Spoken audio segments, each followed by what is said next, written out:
അസ്സലാമു അലൈക്കും. ഞാൻ കമറുദ്ദീൻ, എടപ്പാൾ നടുവട്ടാണ് വീട്.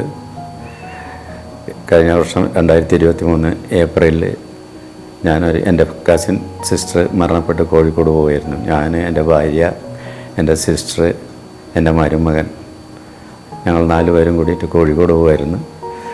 കോട്ടയ്ക്കൽ കഴിഞ്ഞ് ഏതാണ്ട് ചേളാരിലെത്താൻ സമയത്ത് അവിടെ വെച്ചിട്ട് ഒരു ആക്സിഡൻ്റ് ഉണ്ടായി. ഞങ്ങൾക്ക് ഒരു പിക്കപ്പ് വാനുമായിട്ട് ഞങ്ങളെ കാറിടിക്കുകയായിരുന്നു. എനിക്കാണ് കാര്യമായിട്ട് സ്പൈനൽ ഇഞ്ചുറിയാണ് സംഭവിച്ചത്. അവിടെ ചേളാരി ക്ലിനിക്കിൽ കൊണ്ടുപോയി അവിടെ ഉടനെ തന്നെ ആംബുലൻസ് അസിസ്റ്റർ മിംസിൽ കോഴിക്കോടേക്ക് മിംസ് ഹോസ്പിറ്റലിലേക്ക് മാറ്റി. അവിടുന്ന് പിന്നെ എൻ്റെ പിറ്റേ 2 ദിവസം കഴിഞ്ഞ ഉടനെ തന്നെ ഓപ്പറേഷൻ ചെയ്യുകയാണ് ഉണ്ടായത്. എനിക്ക് വൈഫിൻ്റെ കാലിനും കയ്യിനൊക്കെ ഓപ്പറേഷനും കമ്പിയിടലും അങ്ങനെ സിസ്റ്റർക്കൊക്കെ എല്ലാവർക്കും ഇതുണ്ടായിരുന്നു, മരുമാനൊഴിച്ച്. എന്നെ ഓപ്പറേഷന് മുമ്പ് തന്നെ എനിക്ക് സംസാരിക്കാമെന്നല്ലാതെ എൻ്റെ ശരീരഭാഗങ്ങൾക്കൊന്നിനും ചലനം തീരെ ഉണ്ടായിരുന്നില്ല. ജീവനുണ്ട്, അല്ലാതെ വേറെ മറ്റൊന്നും ചലിക്കാൻ കഴിഞ്ഞിരുന്നില്ല. സംസാരിക്കാം, ഭക്ഷണം കഴിക്കാം, അങ്ങനെ അത്രയും മാത്രമേ കഴിഞ്ഞിരുന്നുള്ളൂ. ഡോക്ടേഴ്സ് പറഞ്ഞ ഓപ്പറേഷനൊക്കെ സക്സസ് ആണ്. ഇനി വീട്ടിൽ പോയിട്ട് മരുന്നും ഫിസിയോയും ചെയ്യാൻ. അല്ല 3 മാസം തല തീരെ അനക്കാൻ പാടില്ല, ഫുൾ ബെഡ് റെസ്റ്റ്, ഒരു വിധ ചലനം ശരീരത്തിന് പാടില്ല. അങ്ങനത്തെ റെസ്റ്റായിരുന്നു വീട്ടിൽ. അങ്ങനെ അത് കണ്ടിന്യൂ ചെയ്ത് 3 മാസം. ഇപ്പോൾ ചെറിയ രീതിയിൽ 2 മാസം കഴിഞ്ഞപ്പോൾ പിന്നെ ബോഡിയിൽ ഇങ്ങനെ വന്നിട്ട് ചെറിയ ഫിസിയൊക്കെ നമ്മളെ പരിചയത്തിലുള്ള ഫ്രണ്ട്സൊക്കെ ചെയ്യാൻ. ഒരു 3 മാസം കഴിഞ്ഞപ്പോൾ കുറച്ചൊക്കെ ഇങ്ങനെ വീൽ ചെയറിലേക്കും ഒക്കെ മാറി വീട്ടിൻ്റെ ഉള്ളിൽ തന്നെ അങ്ങോട്ടും ഇങ്ങോട്ടും ചെയ്യാൻ തുടങ്ങി. പിന്നെ കുറച്ച് കഴിഞ്ഞപ്പോൾ പിന്നെ വാക്കറിലൊക്കെ ചെറുതായിട്ട് വീൽ ചെയർ, വാക്കർ അത്ര കണ്ടീഷൻ ഇതിലേക്ക് വേണ്ടു. പിന്നെ എല്ലാവരുടെയും വിദഗ്ധ അഭിപ്രായത്തിനനുസരിച്ച് നല്ല ഫിസിയോ ആണ് വേണ്ടത്. ഡോക്ടറെ പറഞ്ഞു നല്ല രീതിയിലുള്ള ഫിസിയോ വേണം, അത് നല്ല സെൻറ്റർ നോക്കിയിട്ട് ചെയ്യണം. അങ്ങനെയാണ് നിരാമയ നമ്മളുടെ അടുത്ത് തന്നെയാണ്. നമുക്ക് അറിയാം ആണ് കൂടുതൽ ആൾക്കാണല്ലോ അഭിപ്രായപ്പെട്ടത് നിരാമയ തന്നെയായിരുന്നു. അവിടെ വരുന്ന സമയത്ത് എന്നെ വണ്ടിയിലാണ് നമ്മളെ വീട്ടിലെ വണ്ടിയിൽ അല്ലെങ്കിൽ ഓട്ടോറിക്ഷ കൊണ്ടുവരും. വണ്ടി കയറ്റുന്നതും ഇറക്കുന്നതൊക്കെ പിന്നെ മക്കളും അല്ല ഇവിടുത്തെ സ്റ്റാഫും ഒക്കെ ആയിരുന്നു. റീഹാബിലിറ്റേഷൻ സെൻ്ററിലേക്ക് വരുന്നതൊക്കെ പിടിച്ചിട്ടാണ് കൊണ്ടുവന്നിരുന്നത്. ഇവിടെ സ്റ്റാർട്ട് ചെയ്ത് 1 മാസം കഴിഞ്ഞപ്പോൾ എനിക്ക് കാര്യമായ പിക്കപ്പ് അനുഭവപ്പെട്ടു തുടങ്ങി. അങ്ങനെ പിടിച്ച് നടക്കാൻ ഒരു കോൺഫിഡൻസായി പിടിച്ച് നടക്കൽ തുടങ്ങി. പിന്നെ കുറച്ച് 2-3 മാസം കഴിഞ്ഞപ്പോൾ പിന്നെ കുറേയും കൂടി ഉഷാറായി. പിന്നെ വണ്ടിയിലൊന്നും പിടിക്കാതെ തന്നെ കയറാനും പിന്നെ വാക്കർ ഉപയോഗിക്കാതെ തന്നെ നടക്കാനും എല്ലാം ഉള്ള ഇത് കിട്ടി, ധൈര്യം കിട്ടി. ഇവിടുത്തെ ഇതുകൊണ്ട് ഫിസിയോ ഉണ്ട്.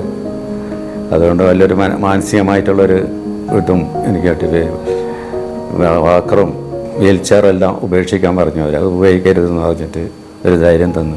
വീഴില്ല, വേണോട്ടെ, എന്നാലും നിങ്ങൾ ഉപയോഗിക്കരുത്, എന്നാലേ നിങ്ങൾക്കതിനുള്ള ധൈര്യം വരുള്ളൂ എന്ന് പറഞ്ഞിട്ട് അവരൊരു കോൺഫിഡൻസ് തന്നുമായിരിക്കും. അപ്പോൾ ഞാൻ പതുക്കെ അത് ഉപയോഗിക്കാതെ തന്നെ കുറച്ച് നടക്കാനൊക്കെ പ്രാക്ടീസ് ചെയ്യാൻ തുടങ്ങി.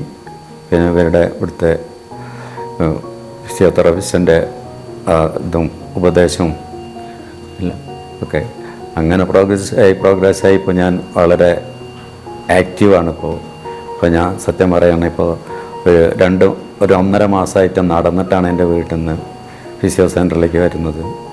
റോഡ് മുറിച്ച് കിടക്കുമ്പോൾ മാത്രം ഒരു ചെറിയൊരു വയസ്സ്, അതിന് നമ്മളെ ഹോസ്പിറ്റലിലെ സെക്യൂരിറ്റി തന്നെ ഹെൽപ്പ് ചെയ്യും. റോഡിൻ്റെ അടുത്ത് വന്ന് അവർ കാണും, അവിടുന്ന് വന്ന് എന്നെ പിടിച്ചു കൊണ്ടുവന്ന് ഹോസ്പിറ്റലാക്കും. തിരിച്ചു പോകുമ്പോഴത്തേക്കും റോഡ് ക്രോസ് ചെയ്ത് തരും. അപ്പോൾ ബാക്കി എൻ്റെ സെൽഫായിട്ടുള്ള എല്ലാ കാര്യങ്ങളും ഞാനിപ്പോൾ സ്വന്തമായി ചെയ്യുന്നുണ്ട്. ഹോസ്പിറ്റലിൽ വരുന്നതിൻ്റെ മുമ്പ് എനിക്ക് ഒന്നും തന്നെ എനിക്ക് ഭക്ഷണം തന്നെ സ്കൂളിൽ വീട്ടുകാർ വാരി തരികയായിരുന്നു. അങ്ങനെ എനിക്ക് എൻ്റേതായ ഒരു ശതമാനം പോലും പ്രവർത്തിക്കാനുള്ള ഇതുണ്ടായിരുന്നില്ല. അത് പോയിട്ടിപ്പോൾ എൻ്റെ 100% എന്ന് പറഞ്ഞൊരു 85% വരെ ഞാൻ എൻ്റെ കാര്യങ്ങൾ വളരെ ആക്റ്റീവാണ് ഇപ്പോൾ ചെയ്യുന്നുണ്ട്. അപ്പോൾ ഞാനൊരു ബിസിനസ് മേഖലയിലായിരുന്നു ആദ്യം, ജ്വല്ലറി, ടെക്സ്റ്റൈൽസ്. പിന്നെ കോവിഡ് വന്നപ്പോഴാണ് കുറച്ച് റെസ്റ്റിലേക്ക് വന്നത്. പിന്നെ ഇടയ്ക്ക് ഗൾഫിലേക്ക് പോകുമായിരുന്നു, മക്കൾ അവിടെ ഉണ്ട്. ഇനിയിപ്പോൾ അടുത്ത് ഈ മാസം തന്നെ അവസാനം ഗൾഫിൽ പോകാൻ വേണ്ടിയിട്ട് പ്ലാൻ ചെയ്തിരിക്കുകയാണ്. അപ്പോൾ അതിനുള്ളൊക്കെ ആക്റ്റീവ് ആയത് സത്യത്തിൽ ഇവിടുത്തെ ഫിസിയോതെറാപ്പി കൊണ്ടാണ്. ഡോക്ടർ അരുൺ ഡോക്ടറും ഡോക്ടർ റിൻഷാദും ചെക്ക് ചെയ്തതിന് ശേഷം എന്നെ ഏൽപ്പിച്ചത് ജോഫിൻ ലൂക്കാസ് ഫിസിയോതെറാപ്പിസ്റ്റാണ്. പിന്നെ അന്ന് മുതൽ, ആദ്യം മുതൽ ഇതേവരെ ഇന്ന് വരെ എനിക്ക് ട്രെയിൻ ചെയ്യുന്നത് ജോഫിനാണ്. ജോഫിൻ്റെ എനിക്കുള്ള എന്നോടുള്ള ഇത് ഫിസിയോ എനിക്ക് വളരെ വളരെ ഹാപ്പിയാണ്, വളരെ ഹെൽപ്ഫുള്ളായിട്ടുണ്ട്. എനിക്ക് വളരെ അധികം സന്തോഷമുണ്ട്. ഇവിടുത്തെ സ്റ്റാഫും മാനേജ്മെൻറ്റും വളരെ നല്ല സപ്പോർട്ടാണ് എനിക്ക് തന്നത്. അതിൻ്റെ ഒരൊറ്റ ബലമാണ് ഞാൻ ഇന്നത്തെ ഈ അവസ്ഥയിൽ എത്തിയിരിക്കുന്നത്. അതിയാതെ നന്ദിയുണ്ട് ഇവിടുത്തെ സ്റ്റാഫിനും, ന്യായമായ സ്റ്റാഫിനും മാനേജ്മെൻറ്റിനും. പിന്നെ ഇനിയും ഇതുപോലുള്ള സഹകരണം മറ്റുള്ളവർക്കും ഉണ്ടാവട്ടെ എന്നുള്ള പ്രാർത്ഥനയോടെ, അഭ്യർത്ഥനയോടുകൂടി ഞാൻ